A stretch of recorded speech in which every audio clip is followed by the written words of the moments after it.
వేదాన్ని 4 భాగాలుగా విభజించి అయినా దీన్ని మీరే కాపాడాలని నలుగురికి అప్పచెప్పితే ఈ రోజు వరకు 4 వేదాలు మన చేతిలో ఉండగలుగుతున్నాయంటే దీని వెనుక ఎంత సత్సంకల్పం ఉండాలి. అంత గొప్ప మహానుభావుడు వేదవ్యాసుల వారు. వేదాన్ని 4 భాగాలుగా విభజించారు.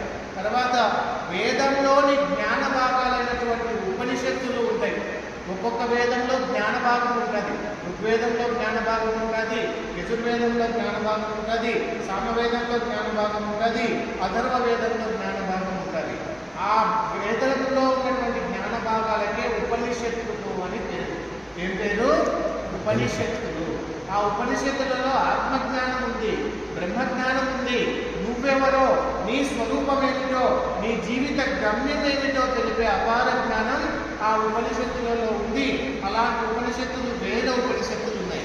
అప్పుడు వేదవ్యాసులు వారు ఆలోచన చేశారు, అయ్యో ఉపనిషత్తులేమో కొన్ని వేల ఉపనిషత్తులు ఉన్నాయి, వీటన్నిటినీ చదివి ఏమైనా ఇందులో ఇలా చెప్పారే ఇందులో అలా చెప్పారే అని కన్ఫ్యూజ్ అవుతామేమో అని.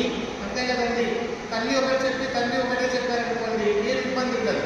తల్లి ఒకటే ఇంకొక రకంగా చెప్పారనుకోండి, అయ్యో వాళ్ళు ఏం చెప్పారు అర్థం కాలేదో అనిపిస్తాయి. కానీ ఇద్దరు ఒకేలా చెప్తుంటారు. కానీ మనకు కొద్దిగా సూక్ష్మ బుద్ధి లేకపోవడం వల్ల అమ్మ ఒకటి చెప్పింది నాన్న ఒకటి చెప్పింది అంటారు.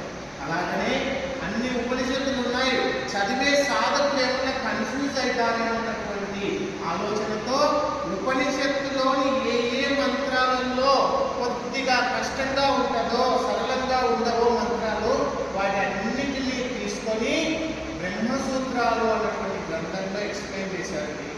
చూడండి ఎంత గొప్ప కథ. ఉపనిషత్తులన్నింటినీ సమన్వయం చేశారు.